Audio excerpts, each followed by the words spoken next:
Assalamualaikum warahmatullahi wabarakatuh. Halo pemirsa iNews dan juga pemirsa Hasanah Muslim, kembali lagi bersama VOA di Hasanah Muslim. Kami menyampaikan berita-berita dan juga kisah-kisah menarik Islami dari Amerika dan juga mancanegara yang menemani Anda selama bulan Ramadan ini. Mudah-mudahan menjadi inspirasi kita semua dan insya Allah menjadi hidayah juga. Bersama saya Ian Umar dari apartemen saya di Washington DC. Dan saya Aryatna Budianto dari negara bagian Virginia. Dan sekarang ini sudah memasuki pertengahan ya bulan Ramadan. Ya. Bagi saya yang masih tersulit adalah bangun untuk sahur, Ian. Tadi aja hampir bablas saya. Jadi di sini ya di sini imsak itu sekitar jam 4.25, 4.26, 27. Tapi saya bangun 4.15 tadi. Jadi cuman sempat untuk minum, saya usahain 1,5 gelas lah gitu. Soalnya kalau 2 gelas nggak bisa saya, pagi-pagi itu kayaknya penuh. Tapi nggak apa-apa, ini memang selalu tantangan yang dihadapi setiap tahun dan insya Allah ini bisa berjalan lancar seperti halnya tahun-tahun sebelumnya walau dalam suasana pandemi sekalipun. Iya. Dan berita-berita dan juga liputan yang menarik dalam Hasanah Muslim kali ini antara lain adalah masjid-masjid di Amerika Serikat tetap tutup selama Ramadan tahun ini dan kegiatan ibadah dipusatkan secara virtual. Seorang guru non-Muslim menemani murid-muridnya berpuasa di bulan Ramadan. Introducing Muslim Dating, sebuah platform khusus untuk warga Muslim yang ingin mencari pasangan. Pemirsa, hidup di Amerika beberapa tahun ini saya bisa berbagi pengalaman. Memang tidak gampang untuk mencari jodoh ternyata di sini, terutama untuk komunitas Muslim ya di sini. Kalau mencari jodoh yang seiman, tantangannya cukup banyak. Tantangannya cukup berat karena kita cuma 1% dari populasi di Amerika Serikat ya Ian ya.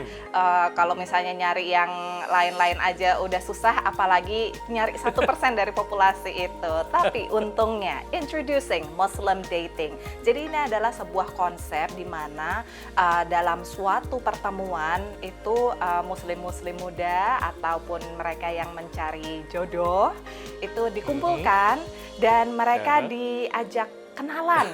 Nah, ini merupakan sebuah konsep speed dating yang lumrah di Amerika Serikat, tapi ini dilaksanakan dengan suasana yang lebih Islami. Dan kami punya liputannya dari konferensi IMSA bulan Desember tahun 2019 lalu.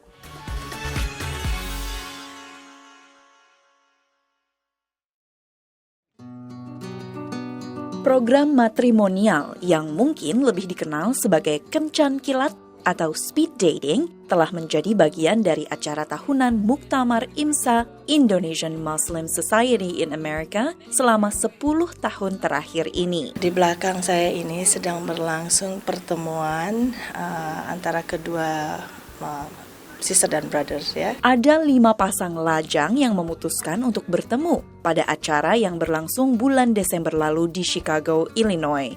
Boleh dibilang, proses di muktamar ini adalah proses awal ta'aruf, proses perkenalan yang tujuannya adalah menyempurnakan agama, yaitu mengacu ke jenjang pernikahan. Seperti dijelaskan Vera Liza Gita Suputro dari tim matrimonial. Kita mengadakan ini, matrimonial ini di muktamar ya, untuk anak-anak kita ini, yaitu tadi menghindari untuk mereka dating ya, maksudnya di luar gitu loh. Dan mudah-mudahan juga mereka mengerti ya, maksudnya ya nggak usah dating lah, maksudnya lebih baik halal dating aja di sini ya. Halal dating di sini maksudnya bertaaruf. Tambah Vera Liza, beberapa tahun terakhir peserta matrimonial adalah generasi kedua Muslim Indonesia di Amerika. Dan sudah ada 3 pasangan yang menikah melalui proses ini. Rocky Tantu dan Nadia Rizkia adalah salah satu pasangan tersebut. Keduanya bertemu saat ikut Muktamar IMSA Desember 2018 di New Jersey. And then it was until Muktamar where I saw her at the matrimonial service. And then I was like, oh, she's pretty, she's funny. And then I was like, yeah, why not give it a shot? So I wrote down her name. I don't think she wrote down my name, but... So on my end, when my cousin told me that, I was like, really? Because I actually had like a little crush on him. Setelah muktamar, Rocky mencoba untuk melanjutkan komunikasi dengan Nadia. Dan keduanya sepakat untuk saling kenal lebih dahulu sebagai teman. Rocky kemudian meminta izin ibu Nadia untuk bertemu dalam sebuah dating. Menjalani proses ta'aruf ditemani orang tua Nadia. Yeah, it was always weird because we had the reserved tables.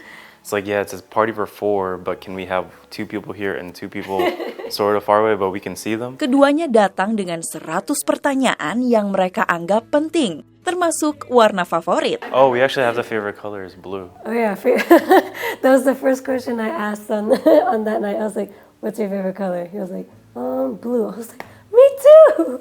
Yeah. I was like, "That's when I knew." Setelah 2 pertemuan ditemani orang tua, bulan Maret mereka memutuskan untuk bertunangan. Dan 3 bulan kemudian, pada tanggal 29 Juni 2019, mereka melangsungkan akad nikah. A lot of comments that we get is like, oh, you're still so young, you have a whole life to live. I was like, yeah, but we can still do the same things like together. Like it doesn't mean, I think of it as a part of the journey, not like a stop. Like, you know, it's just like one of those things that just another, another like a bag on your trip, basically. No one really knows, no one's ever ready. Just, it has to come, it's like, it's hard to explain. It's like a gut feeling. Like, oh yeah, this is the person. But you're also at the same time not sure, but you just go with it. But it takes a lot of time, and then like a lot of dua and like prayers. So. Married life? We take it day by day. Yeah, they can, Yeah, I think right now we're still in the getting to know you. Like this is like the dating period, what some people call it. Diakui keduanya tak mudah juga menjalani proses ta'aruf. Tapi dengan bantuan penasihat pernikahan di masjid, bertanya kepada keluarga, serta teman-teman yang sudah menjalaninya, pernikahan mereka berjalan lancar. Ta'aruf is like that helps, but it has to come from the person like within. Like they have to know themselves first before knowing someone else. Because once you know yourself, then you know personally what you like, how you are with other people, and then like how you can share that with someone else. And then you can see what you're missing and then find someone who has those missing pieces and then make you whole. For me, is doing your best, like all that you can do, but then leaving the rest to Allah. Like doing a lot of istikhara.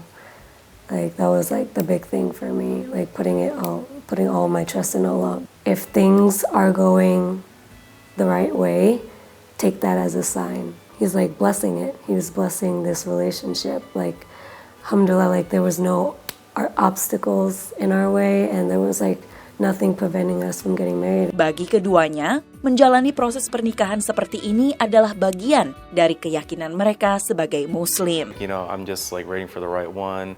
You know, I'm like the only girl I'm gonna be with is my wife, and everyone thought that was sweet, but like the guys were like, oh, it's weird. Like, but I mean, you just like as long as you like have that like belief in yourself, like that's what you want. That's what you want. It's your identity too. If you believe it as a part of your identity, like people respect that. Rocky dan Nadia yang berusia 24 tahun kini tinggal di apartemen mereka di Fairfax, Virginia.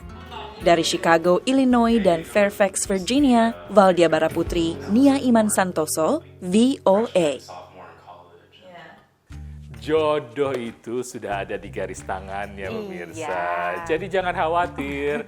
Tapi bagus juga ya, Rocky dan juga Nadia, alhamdulillah jadi pasangan. Mudah-mudahan langgeng. Amin, Untuk ya pemirsa Rabbal di rumah Alamin. pengen mencontoh, misalnya mencari jodoh seiman di Amerika, ayo silakan. Tapi jangan sekarang lah ya, karena sekarang kan lagi masa pandemi, kita susah keluar rumah. Biasanya kalau pacaran kan mau makan bareng atau nonton bareng gitu. Ya sekarang kan lagi nggak bisa, nggak apa-apa. Tapi sabar aja, jodoh nggak akan lari kemana. Dan kita juga masih akan ada liputan-liputan menarik lainnya dalam Hasanah Muslim untuk pemirsa iNews.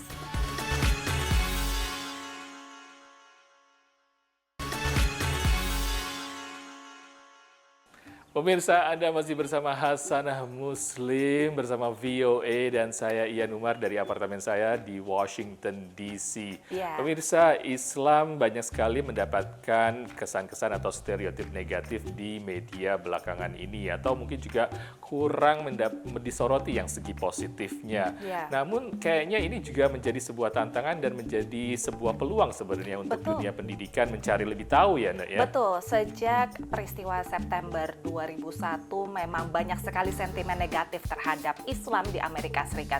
Tapi di samping itu juga minat orang untuk mengetahui atau mengkaji apa itu Islam dan bagaimana warga Muslim itu juga semakin meningkat di Amerika Serikat. Buktinya kampus-kampus di sini berupaya untuk menawarkan kelas-kelas yang memperkenalkan Islam kepada mahasiswa dan ini rupanya laku keras. Salah satu contohnya adalah yang diberikan di Northern Virginia Community College berikut ini. Northern Virginia Community College dekat Washington DC mulai menawarkan kelas kajian Islami sejak 2002 pasca serangan 9/11. Profesor Daud Nasimi mengatakan sejak itu semakin banyak murid non-Muslim yang tertarik mengikuti kelas ini. Non-Muslims, when they hear about Islam, especially when they are affected by the media, when media talks about Islam in a negative way, some of them, they say, I just became curious. I want to know what this religion is all about. How come this religion, encourages so much negativity or so much, fighting or terrorism or violence? They become curious and they want to take this course. Para mahasiswa di kelas ini juga berkomentar sama.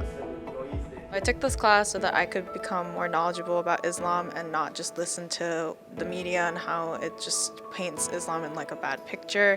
And then I've also made like new Muslim friends in that class who also like help me understand the concepts and like the traditions better. Well, before high school, I had no knowledge of the religion whatsoever, but then I started to make a lot of Muslim friends. They're at high school and it was just being around them, being around their families. I always had respect for the culture, but I wanted to gain a deeper understanding of it. Dalam silabus kelas ini, para mahasiswa ditugaskan berkunjung ke masjid untuk belajar bagaimana umat Muslim beribadah. My experience today was very interesting.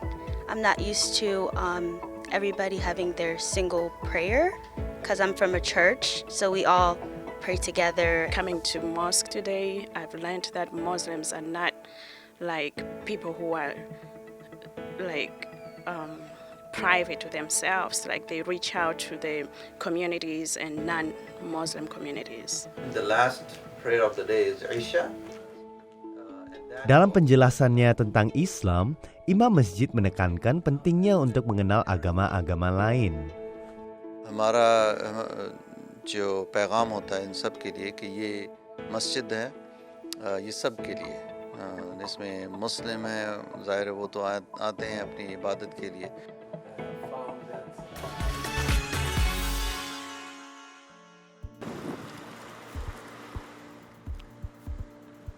Di SMA Wellstone, Minneapolis, di mana 40% muridnya keturunan Somalia, seorang guru non-Muslim berpuasa di bulan Ramadan untuk menunjukkan solidaritas kepada para siswa Muslimnya. Guru studi sosial, Douglas Butler, memutuskan untuk berpuasa untuk memperketat hubungan dengan siswanya. One, I get to understand what my students are going through and I can kind of form that connection, create that stronger bond, which I think is really important. And also, I get to learn about what does it mean, what does it feel like, what does it take.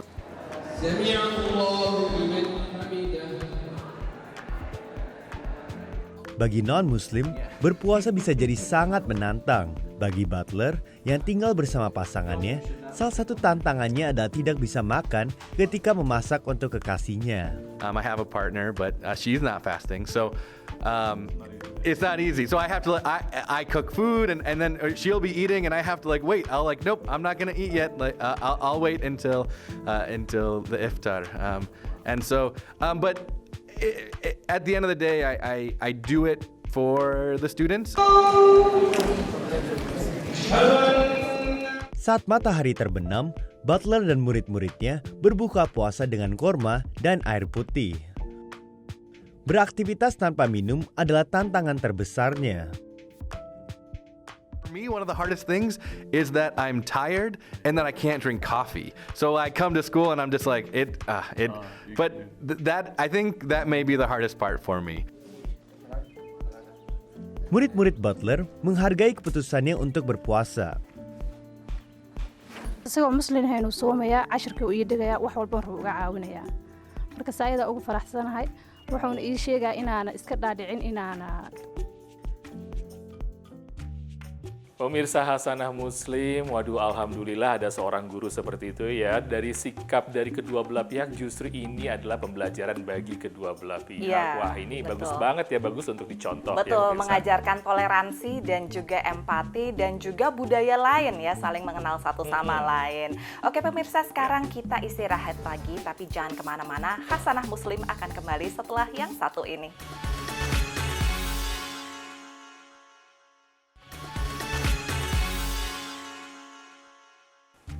Pemirsa, kembali di Hasanah Muslim produksi VOA dan kami masih menemani Anda dari rumah masing-masing. Saya di negara bagian Virginia dan Ian di Washington DC. Seperti yang Anda ketahui bahwa masjid-masjid selama masa pandemi ini di Amerika Serikat ditutup pemirsa untuk kegiatan-kegiatan yang melibatkan banyak orang.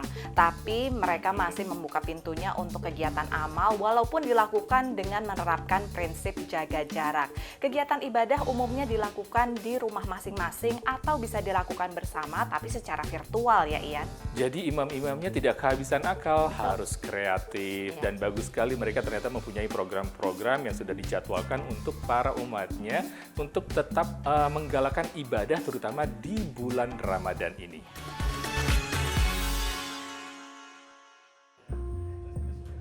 Menjelang Ramadan, masjid-masjid di berbagai wilayah Amerika Serikat yang biasanya sibuk mempersiapkan diri, kini sepi. Karena Ramadan tahun ini berlangsung di tengah pembatasan sosial. Warga Muslim di seluruh dunia termasuk Amerika berhadapan dengan pandemi COVID-19 yang mematikan. Masjid-masjid pun masih tutup mengikuti aturan Pemda masing-masing maupun pemerintah federal. Peraturan kanti itu meminta supaya rumah ibadah ya ditutup sementara karena kita tidak bisa juga mengontrol 10 orang dan sebagainya dan kita khawatir kalau ini nanti terkena delik. Protecting human life take priority in Islam than performing an act of ritual. And actually, if they do and threat their life, become life-threatening to them, it's not permissible to do so. Meski demikian, bukan berarti Ramadan kali ini sepi dari berbagai kegiatan keagamaan maupun sosial. Para pengurus masjid memanfaatkan teknologi virtual sebagai wadah silaturahmi maupun kajian keislaman. Sudah 2 bulan ini warga Amerika Serikat menerapkan kehidupan menjaga jarak secara fisik dan memanfaatkan sistem virtual sebagai bagian dari kehidupan sehari-hari untuk bekerja atau silaturahmi. Begitu pula dengan komunitas Muslim Amerika juga mulai terbiasa menggunakan sistem virtual sebagai sarana kajian keagamaan. Dan salah satu keuntungannya mereka juga bisa mengikuti berbagai kegiatan keagamaan dari negara masing-masing. Satu hal yang selama ini sulit dilakukan. Begitu pula dengan pengurus masjid juga bisa lebih mudah mengundang ustadz atau ustazah dari tanah air untuk mengisi kajian keagamaan secara virtual. Kajian itu tiap malam ada melalui Zoom, jam 7.45 mengaji Quran bersama. Setiap weekend pagi itu subuh kita mulai pengajian dengan ustadz-ustadz dari Indonesia melalui Zoom semuanya. Namun Hatim Ahaj, salah satu anggota Dewan Fatwa Amerika mengingatkan, tidak semua ibadah bisa dilakukan secara virtual. Misalnya sholat berjamaah, baik itu sholat 5 waktu maupun sholat Jumat dan Taraweh. They can follow the sequence of the online service in the Nafl Sunnah prayer without being part of the congregation. They will recite, basically they'll say Allahu Akbar when the online service, when the Imam of the online service says Allahu Akbar, they'll say Allahu Akbar, but they are not following the imam. They are not part of the congregation. Sejumlah masjid akan tetap melakukan sholat tarawih berjamaah, namun untuk kalangan terbatas, seperti Masjid Ar-Rahmah di Redmond, negara bagian Washington. Kita kan memerlukan bagaimana mereka menyalurkan zakat, sedekah dan sebagainya, itu nanti atau juga secara spiritual mereka masih diisi. Jadi tarawih kan biasa di tengah-tengah suka ada ceramah. Itulah diteruskan itu. Kebanyakan masjid akan menggunakan seperti itu. Ya seperti kemarin Easter kan. Easter ini kita lihat di gereja hanya pastor sama stafnya di situ. Dengan demikian, giro masjid mereka akan tetap terjaga, khususnya di bulan suci Ramadan. Dari Alexandria, Virginia, Yuni Salim dan tim VOA.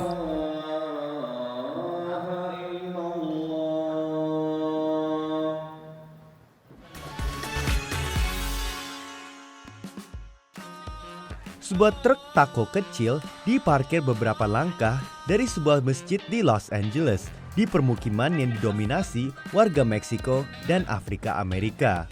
Para pengunjung masjid dan Latin diundang menikmati taco gratis. Ben Vasquez asal Meksiko dan Rida Famida asal Palestina menggagas truk taco ini.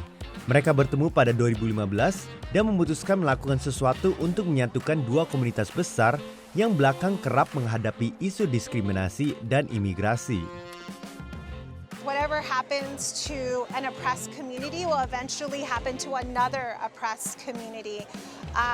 And we're already struggling with people trying to define us in the way that demonizes us and demoralizes us. We are something beautiful within each other, and as we talk and we break bread with each other, and we're able to talk, we take off those prejudices that was put upon us by other people. Mereka meluncurkan proyek #TacoTruckAtEveryMosque pada tahun 2017. Sejak itu, mereka telah membagikan lebih dari 30.000 taco dan memberi makan lebih dari 8.000 orang. Tetapi selain makanan yang mereka bawa dari ibu kota California, Sacramento, mereka juga membawa pesan untuk melawan stereotip kebencian dan ras. We face a lot of dehumanization every day, as women, as DACA recipients, as people of color. So again, knowing other communities are going through the same thing, it's very heartbreaking. But again, it leads back to coming to events like these, really getting to know every community, getting to know why we all belong here and why we all have a reason to be here and why we all deserve and should be here. Para pendiri #TacoTrucksAtEveryMosque menggunakan daging halal untuk taco yang mereka buat. Tidak banyak yang tahu bahwa taco, makanan terkenal dari Meksiko, mirip dengan shawarma, makanan khas Timur Tengah. Menurut Rida dan Ben, ini membuktikan bahwa walaupun ada perbedaan budaya, ada lebih banyak hal yang menyatukan masyarakat daripada yang memecah belah, bermaksud selera makanan. Wah, menarik banget tuh Ian. Jadi ingat, saya pernah meliput komunitas Muslim Hispanik di negara bagian Texas, tapi dulu nggak ada tuh yang namanya food truck gitu. Jadi nggak ada taco truck di masjid. Emang ini menarik sekali, gerakannya sudah ada seperti di Twitter atau di sosial media, namanya #TacoAtEveryMosque. Di beberapa negara bagian loh, tidak hanya di California ternyata. Namun sayangnya di masa pandemi COVID-19 ini, gerakan ini harus dihentikan dahulu dan mereka tidak bisa menyediakan buka puasa bersama di masjid-masjid untuk tahun ini. Mudah-mudahan tahun depan setelah pandemi lewat, kita bisa lagi untuk kembali menggalakkan yang namanya gerakan #TacoAtEveryMosque. Well, pemirsa, demikian Hasanah Muslim kali ini. Mudah-mudahan menjadi sebuah inspirasi bagi kita semua. Dan saya akan pamit. Terima kasih kami telah menemani Anda dan juga Anda telah menyediakan waktu bagi kami di masa Ramadan ini. Tetap sehat dan tetap jaga lingkungan Anda.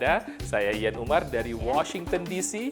Dan saya Aryatna Budianto dari Fairfax County di negara bagian Virginia. Tetap berkarya dan menginspirasi pemirsa. Terima kasih. Wassalamualaikum warahmatullahi wabarakatuh.